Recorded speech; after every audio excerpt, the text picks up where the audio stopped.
Got at her bachelorette party, so I vanished quietly before the wedding and what? Hello everyone. Dear listeners, please share your thoughts in the comments section below. And don't forget to like, share, and subscribe. Now let's begin the video. Using a throwaway for obvious reasons, with certain specifics modified to preserve anonymity. My ended up getting gang-banged at her bachelorette party, so I quietly vanished before the wedding. What happened after that left everyone speechless. I'm 32, a guy, and I was supposed to get married last weekend to my 29, who I'll call. I truly believed she was the one. We'd been together for 5 years, living together most of that time, and our relationship felt rock solid. At least I thought so. Went on her bachelor trip to Miami with 7 of her friends 2 weekends before the wedding. I wasn't worried at all. We trusted each other completely. I figured they'd have a few drinks, hit some clubs, maybe catch a stripper. I mean, typical bachelorette stuff. I even drove her to the airport, kissed her goodbye, and told her to have a great time. While she was gone, I just hung out with my buddies, finalized some wedding plans, and picked up my tux. Everything seemed normal. She messaged me, saying they were having fun, she missed me, all the usual stuff. She came back Sunday night looking exhausted but happy, saying they had a blast and she was glad to be home. Then 3 days before the wedding, Wednesday night, I got a text from an unknown number. It said, "You should see what you did at her bachelorette party. She's not who you think she is." There was a video attached. At first, I almost deleted it, thinking it was spam or a scam, but something told me to open it. What I saw shattered me. It was with 2 guys in a hotel room and they were doing things to her. She wasn't drunk, she wasn't confused, she was fully participating and even encouraging them. At one point, she looked at the camera, smiled, and said, "What happens in Miami stays in Miami, right?" Then she laughed. I watched the entire thing, 3 minutes and 42 seconds of it, that completely destroyed my relationship and the future I'd envisioned. I felt physically ill. I didn't confront her. Right away, I needed time to think. I spent the night in our spare bedroom pretending I wasn't feeling well.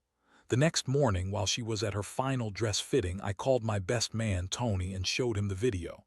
He was just as shocked as I was. I needed someone else to confirm what I was seeing was real. He asked, "What are you going to do?" I told him, "I'm not getting married." I spent Thursday packing essentials while she went out with her mom. I left her a note, just plain and simple, saying, "I know what happened in Miami. The wedding is off." I left my key and her engagement ring on top of it. Then I moved into Tony's place temporarily and turned off my phone. I couldn't handle the storm that was coming. When I turned my phone back on Saturday morning, our wedding day, I had 47 missed calls and over 60 texts from her family and some of our friends. The messages ranged from confusion, "Where are you?" to panic, "Please call me," to full-blown admissions, "I made a terrible mistake. Please let me explain," to angry, "You couldn't even face me," to begging, "I'll do anything to fix this." Her parents called too, furious I'd abandoned her, then bewildered when they learned why. Apparently finally told them what she'd done after they couldn't reach me. I sent a mass text to our guests explaining with a heavy heart that the wedding was canceled due to unforeseen circumstances. We've decided to postpone. Sorry for any inconvenience. Then I sent one to, "There's nothing to discuss. It's over." It's been a week now since I made that call. I've moved into an apartment, started the process of separating our lives. I've blocked her everywhere, but somehow she still finds ways to contact me. She claims it was a stupid drunk mistake, that it didn't mean anything, just a moment she got caught up in. But I saw the video. She wasn't that drunk. She knew exactly what she was doing. Yesterday, her cousin, who wasn't at the Bachelorette, reached out to me. She said was a wreck, barely eating, crying constantly. She begged me to at least talk to her. I told her, no, I should have confronted her directly instead of leaving, but I couldn't stand the thought of looking at her after what she did. The idea of standing up there saying vows about fidelity when she had already broken them, I just couldn't go through with it. Some people think I was harsh, just walking away like that, but how could I ever trust her again? How? The woman I loved eroded my trust in the worst possible way right before the wedding. The pain and shame are overwhelming. I don't know what happens next. I'm just taking it day by day. But at least I know now who she really was. Update 2 weeks later, thanks for all the support and advice. It's meant a lot. A lot has happened since my last post. First, I found out who sent me the video. Turns out it was the girlfriend of one of the guys slept with. He'd been bragging about it and she found the video on his phone. She's been helping me from afar. She's upset with now. Keeps trying to reach me. She even showed up at my new place crying and begging to talk. I let her in, was tired of her making scenes outside. Her explanation, I drunk, it was just physical. It didn't mean anything. I love you. It was a mistake. Same tired excuses cheaters always throw out. As she spoke, I learned more about what actually went down. According to her, they were all out at a club and her friends pushed her to have one last fling. She admitted the men weren't random. They'd met the night before and hung out all weekend. She swore it was only that one time, then broke down and confessed she'd made out with one of them the night before she left. The more she talked, the clearer it became. This wasn't some drunken impulse. It was flirting, planning, deliberate choices over days. The worst part, some bridesmaids not only encouraged her but even filmed it. Women I thought were friends standing beside us on our wedding day. When I called her out on it, she got defensive and said, "It's normal to have a final fling before marriage. Lots of people do it." That's when I lost it. Normal. You think betraying someone you claim to love is normal. You think recording a threesome a week before our wedding is normal. She cried harder, saying I was cruel and unforgiving, that if I loved her I'd understand, try to forgive her. I couldn't believe the words that came out of her mouth. I told her, if you really loved me, you wouldn't have fed 2 guys in your bachelorette party. That was it. She left, but not before throwing this at me. You'll regret throwing everything away over one mistake. But it didn't sound remorseful, it sounded like a threat. Now she's telling mutual friends I was controlling and emotionally abusive, which isn't true. She's playing victim, claiming I abandoned her without giving her a chance. Some friends actually believe her, which infuriates me. The worst was her cousin, the one who reached out initially, posting online about how she's heartbroken, that I threw away a perfect relationship over one mistake, implying I should have just worked through it. Meanwhile, the mistake was 2 guys on camera just days before the wedding. I've been focusing on my own healing, working out, reconnecting with old friends I drifted away from, planning a solo trip in Colorado. I need the space. I've been packing her things from our apartment. Most of her stuff is still there. Every sweater, book, mug. Feels like a punch to the gut. We had 5 years, and though it ended painfully, there were good times I'll always remember. That's part of what hurts so much, real love and trust that turned out to be nothing but a lie. People tell me I dodged a bullet, that if she did this before marriage, she might have cheated during it too. Maybe they're right, but it doesn't make it hurt any less. I kept asking myself, how did I miss those red flags? How did I not see what was hiding underneath? I can't think of any clear signs. She seemed as invested in our future as I was. Someone asked if I regret not confronting her directly, just leaving instead. Honestly, no. In those first days after I saw the video, I was in shock, paralyzed. I couldn't process or say anything. Leaving gave me space to think. Now I'm just taking it one day at a time. Sometimes I wake up and momentarily forget everything, only for the pain to snap me back into reality. But it's gradually getting easier. I'll update if anything major happens. For now, I'm just focusing on healing. Update 3 months later. I hadn't planned to update again, but a few things changed, and I feel like I should because it's brought closure. First, I met the guy, wife. We ended up seeing each other several times. We both knew it was trauma bonding, not romance. We agreed to keep it platonic and help each other process everything. It's comforting knowing someone truly understands what I went through. Then the biggest shock is pregnant. She showed up last week, claiming the baby is mine. She says she's about 4 months pregnant, meaning conception probably happened around her bachelorette.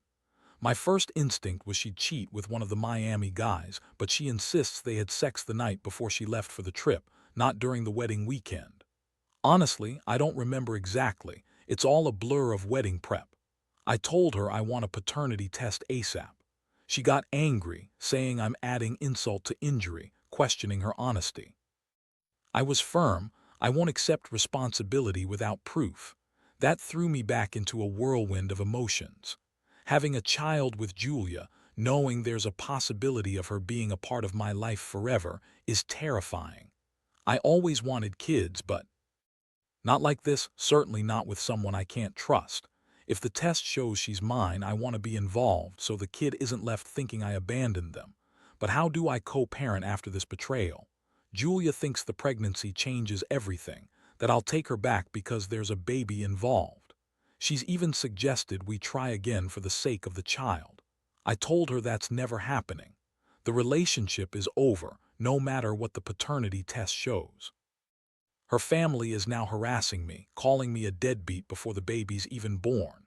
They ignore that I'm willing to take responsibility if the kid's mine, I just need proof. Financially, things are finally settling down. We reached an agreement, neither of us is happy, but it's done. I paid more than I wanted for wedding costs, less than Julia demanded. The house deal fell through, probably for the best. I found a new apartment I like better. The online damage control continues. Her bridesmaids are spreading lies about me, saying I abandoned her over one drunken kiss, conveniently leaving out the threesome part. Some friends still believe her, others tell me I should forgive her. It's infuriating. Her cousin, the one who first reached out, posted on social media how devastated Julia was and that I'd thrown away a perfect relationship. But the mistake was two guys recorded a week before our wedding. I've been just trying to rebuild, working out, reconnecting with old friends, even dating casually. I haven't started anything serious, too soon.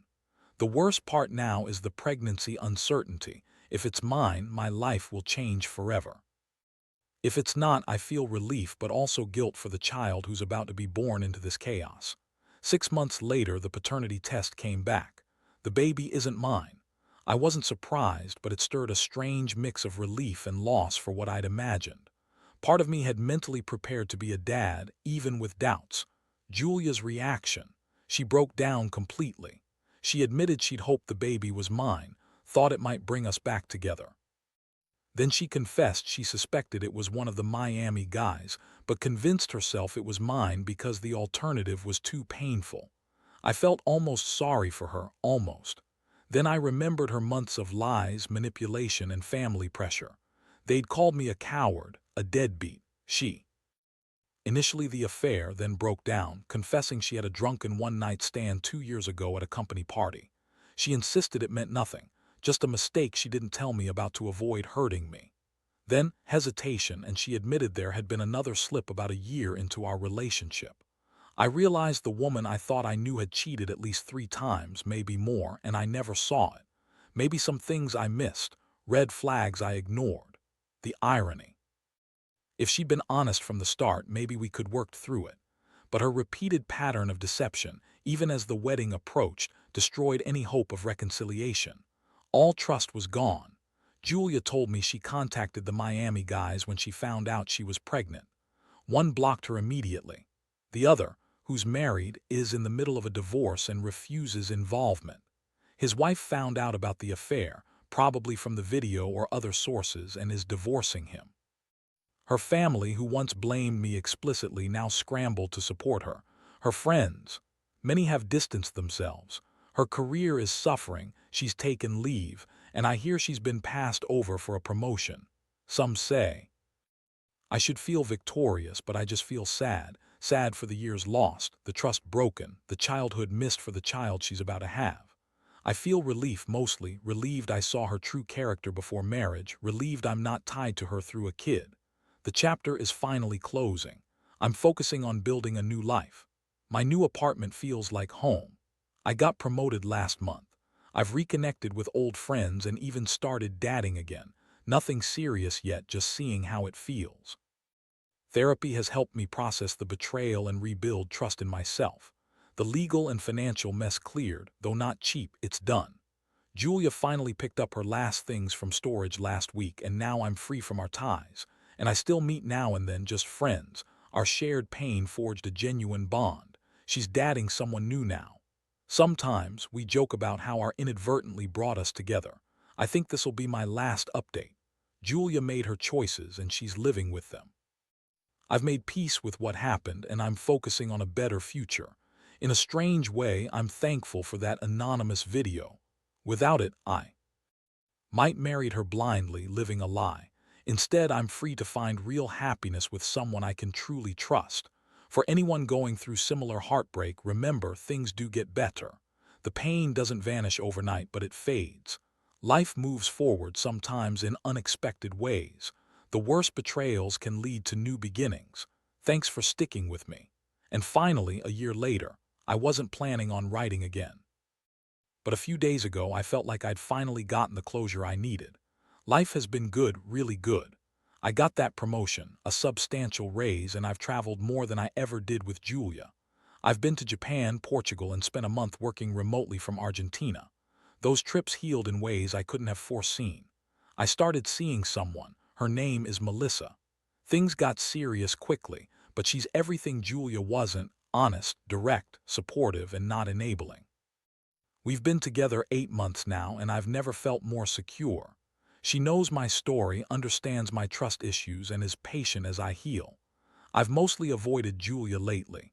I still hear occasional updates through friends. She had the baby, a boy, and is struggling with single motherhood. Her parents are helping a lot. One of the Miami guys finally did a paternity test and is confirmed the father, but refuses involvement beyond child support. Our paths were supposed to stay separate. I didn't expect to see her again. Then last week, I ran into her in a coffee shop downtown. She looked different, thinner, tired, her hair cut short. The confident woman I once loved was gone. She saw me before I could leave, and we just stood there, nothing said for a moment. Then she asked to talk. Against my better judgment, I sat with her. She looked me in the eye and said, "I'm sorry, not just for what I did, but for how I handled everything after. I was selfish, stupid, and I destroyed what we had. I've never been more sorry." It wasn't the apology I expected, but it felt real. She took responsibility, didn't blame alcohol, her friends, or anything else. She told me about her life now: single parenthood, the judgment she still faces, the loss of friends, her family selling their house to help with the kid, her barely restored career, and her therapy. The hardest part: she admitted she knew I had loved her, and she feels guilty for hurting someone who genuinely cared. She said she didn't expect my forgiveness, but she wanted me to know she regrets everything, every single day. I didn't say much. What was there to say? My anger had long since faded into indifference and a kind of sadness for what could been. I told her I appreciated her apology and wished her well with her son. When I got up to leave, she asked one last time, "Are you happy?" I thought about Melissa, about my job, my travels, my friends, the life I've built. I told her, "Yes, I am." She nodded, gave me a sad smile, and said, "Good, you deserve to be." That 5-minute exchange gave me more closure than all the therapy sessions combined. I didn't need her apology. I'd moved on long ago. But seeing her acknowledge what she'd done, accepting responsibility, finally lifted that heavy weight I'd carried. Walking away, I felt a calm I hadn't known in a long time. No anger, no resentment, just peaceful acceptance that sometimes people make choices that change everything. All we can do is adapt and keep moving forward. A couple of nights ago, I was sitting on a balcony, watching the sunset with Melissa, and I realized I'm grateful. Not because Julia deserved what happened or because I enjoy her struggles. No, it's because that painful experience set me free to find real happiness. In trying to ruin me, Julia inadvertently gave me my freedom. This is the final chapter of a story I never thought I'd tell, thanks to those who followed and offered support. For anyone enduring betrayal, keep going. The pain won't last forever, and sometimes the worst things lead to the best new chapters. Life moves on, and sometimes it gets better than you ever imagined. Thanks for sticking with me.